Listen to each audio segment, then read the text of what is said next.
첫 번째 하나하나 쟁점을 따져보면은 네. 도이치모터스 주가 조작 사건에 대해서 무죄를 선고했는데 허재무 씨 같은 경우에는 증권 방송도 하니까 그렇죠. 이런 그 시세 조종 행위에 대한 인식이 김건희가 명백하게 있었다고 보임에도 불구하고 무죄를 선고한 거 어떻게 생각하십니까? 그러니까 사실 지금 작년 딱 1년 전만 돌이켜 봐도 지금 5,100을 넘었잖아요. 코스피가 2,000 반토막도 안 됐거든요. 2,400, 2,500선이었거든요. 이제 이재명 정부 들어와가지고 건강한 뭐 자본시장 만들자, 증권 활성화를 하자라고 이야기를 하면서 지금 쭉 올라가고 있는데 네. 주가 조작이 이렇게 판단이 난다. 저는 개미 투자자들 우롱하는 처사라고 좀 생각이 되고. 개미 투자자를 우롱하는 처사다. 네. 그리고 저는 오늘도 작전 세력인가 싶었던 게 김건희 선고 나오고 도이치모터스 주가 혹시 보셨어요? 어떻게 됐어요? 선고 직후에 26% 폭등을 합니다. 아 진짜요? 네.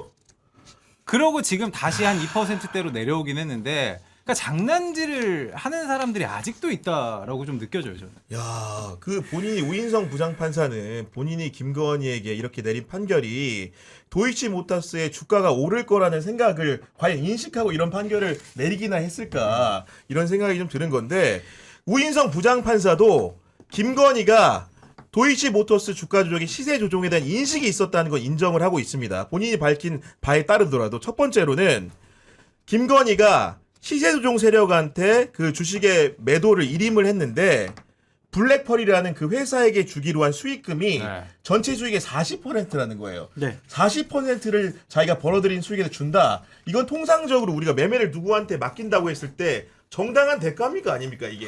우리 펀드에 맡겨보면 알잖아요. 네. 펀드에 맡기는 수수료와 블랙펄 인베스트먼트에 맡기는 수수료의 차이에서 당연히 그게 부정적인 거라든가 특별한 작전이 있을 거라고 유추하고 이해하고 다 맡기는 거잖아요. 그러니까요. 네. 네, 우리 사채 쓰는 거하고 어떻게 은행에 돈 빌리게 하는 거 이자가 같으면 이거 당연한 거 아니에요. 그렇죠. 기본적 상식이죠. 그런 부분도 있는 거고 그리고 맨 처음엔 이 주식을 매매를 했다가 다시 매수하는 시점이 있는데 우인성 부장판사가 보기에도 그런 매수를 다시 할 만한 동기가 불분명하다는 점을 인정하고 있습니다. 그리고 나가서 김건희 계좌와 증권 계좌가 대신증권 계좌도 있고 미래에셋 계좌도 있었는데 같은 시기에 한 주식으로는 주식을 사고 한 주식으로 주식을 파는 모습이 나타나는데 본인도 봤을 때도 이런 거래 매매 양태에는 의문이 든다라는 표현을 했거든요. 여기까지 들었을 때는 많은 분들이 들으면서 유죄 아니야? 이렇게 생각할 수 있었을 것 같아요. 그렇죠. 이게 네. 전형적인 주가 조작의 행태가 아니냐라고 의심해 볼 수밖에 없잖아요.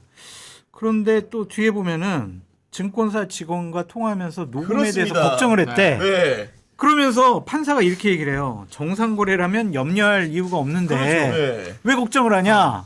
뭔가 이게 주가 조작한 거 아니냐? 그거 들킬까 봐 아니면 그것이 문제될까 봐 상당히 걱정한 거 아니냐? 이런 식의 얘기 아니에요. 결국에는. 맞아요. 네. 그러고 수사기관에 일관성이 없다라고 얘기를 했잖아요. 진술이 왔다 갔다 오락가락 여러 군데 그런데- 조사받으면서 근데 무죄가 네. 단순히 공소시효가 지났기 때문에 무죄다.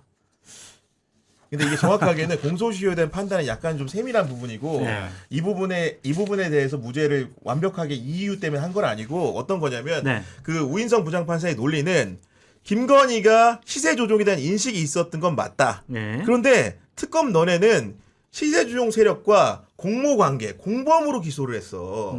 근데 인식은 있었던 건 맞는데 김건희의 매매 행태를 보니까 이게 완전히 짜고 함께 움직여서 공범은 아니었다. 이런 식의 논증이거든요. 근데 네. 그 다른 사람들 같은 경우 방조 혐의로도 다 실형을 그렇죠. 받았잖아요. 네. 근데 왜 김건희는 그럼 최소한 방조 혐의라도 돼야 되는데 방조 혐의도 안 되냔 말이야. 그래서 그 의문을 말씀드리면 전 이 부분에 대해서는 네.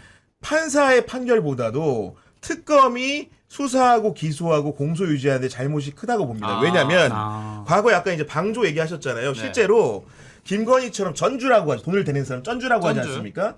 전주로 손모 씨를 검찰이 맨 처음에 도이치 사건 수사를 할 때 공범 관계로 기소를 했어요. 네. 근데 1심 재판부가 무죄 선고를 했습니다. 이유는 뭐냐면 전주는 맞는데 다른 그 조종 세력들하고 같이 공모는 아닌 것 같아. 그러니까 어떻게까지 얘기하냐면은 이거는 방조에 가깝다는 판결문을 통해서 한 겁니다. 그러니까 검찰이 항소심 과정에서 예비적 공소사실, 쉽게 얘기해 주의적 공소사실은 우리가 아직도 공범인 것 같긴 하다고 하면서도 이게 아니라면 방조로라도 유죄 선고해 주세요 하면서 예비적 공소사실로 방조 혐의를 추가했어요. 그래서 손 씨가 2심에서 유죄가 선고가 됐습니다. 그리고 대법원에서도 유죄 판결이 확정됐습니다. 네. 이런 그 판결례가 있다고 한다면은 당연히 특검은 이걸 공범관계로 추단이 된다고 할지라도 예비적 공소사실로 방조를 걸었어야 됩니까 안 됩니까 이게? 그렇게 해야죠. 그렇게 해야 맞는 거 아닙니까? 그럼 능력이 없는 건지 아니면 의지가 없었던 건지 그 부분은 좀 특검의 해명이 좀 필요한 것이 아닌가라는 생각이 드네요. 특검 무능했죠. 무능으로 봐야 돼요. 무능했다라는 이야기를 저희가 수없이 했는데 전체적으로 보면 이제 도이치모터스 사건과 명태균 게이트 사건이 무죄가 나왔다는 이야기는요. 네. 도이치모터스를 묻어버린 검찰 관련 법조인들은 아이고 살았네라고 그렇죠. 이제 그렇게 볼 수 있는 거죠. 네. 안도의 한숨을 쉬는 그런 상황이 된 거고 명태균 게이트 관련해서는 국민의힘 관련자들과 그다음에 윤석열의 선거 관련되는 행위들이 또 무죄가 나올 가능성이 생겨버린 거죠. 결국은 뭐냐면은 국정농단에 해당될 만한 것들은 다 무죄가 나와버리고 잡범에 해당되는 뇌물수수만 1년 8개월이 나온 거예요. 그러니까요. 이거는 특검의 실패이기도 하고 이 재판부가 역사적 인식, 사회적 인식이 전혀 결여되고 최소한의 유추 해석 능력도 없는 재판부다라는 것을 스스로 이제 증명한 겁니다. 그래서 이게. 우인성 부장판사가 이 부분의 대목에서 결론을 어떻게 냈냐면은 네. 피고인이 시세조정 인식 있고 용인을 했다고 하더라도 방조의 성립은 변론으로 하더라도 공범은 성립될 수 없다. 방조 성립 여부는 공방 대상이 아니었다. 판단 안 하겠다 이렇게 말한 겁니다. 만약에 방조죄를 걸었으면은 분명히 유죄 선고는 됐을 거예요. 물론 기소를 안 했으니까. 특검이 당연히 항소심에는 검찰이 과거에 손모 씨라는 쩐주했다 했던 것처럼 똑같이 방조를 걸 겁니다. 네. 그러면 아마도 이런 틀이라고 한다면은 항소심엔 유죄 판결이 나오기는 할 텐데 형이 약하겠죠. 공범인 상황보다. 그렇죠. 공범보다는 약. 그러니까 제가 봤을 때 특검을 선의로 해석하면 특검은 김건희는 진짜 손모보다도 공범이야.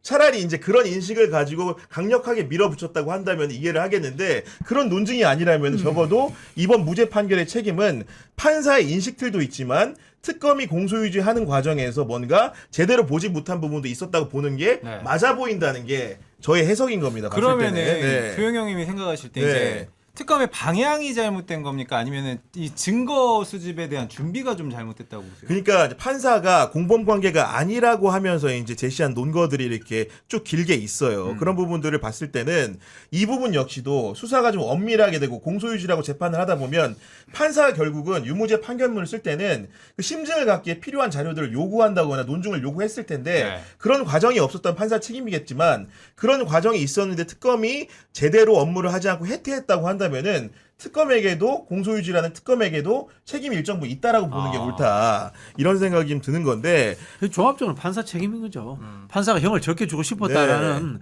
본인의 의지가 있었기 때문에 그 부분을 가지고 판결을 내린 거죠. 그러니까요 결국은 이런 부분들이기 때문에 결국은 이제 특검 같은 경우에는 공소장이나 이런 내용들을 보면은 네. 그 세력과 함께 뭐 이익 분배 관련된 것도 명확히 좀 인식을 했고 그리고 원금이나 손실 보장 관련된 약정도 존재하고 그 타인명의 계좌를 동원하는 과정에 스무스하게 또 연결이 되고 뭐 공범관 필요에 의한 자금 지원 같은 것도 있으니까 이런 거 종합적으로 봤을 때 김건희는 방조는 아닙니다. 이런 식의 주장을 하고 싶었던 것 같은데 적어도 오늘같이 국민들이 안 놀래길 원했다고 한다면은 예비적 공소 사실로라도 방조를 집어넣고 판단을 받아봤으면 어땠을까라는 아쉬움이 좀 많이 남는다는 이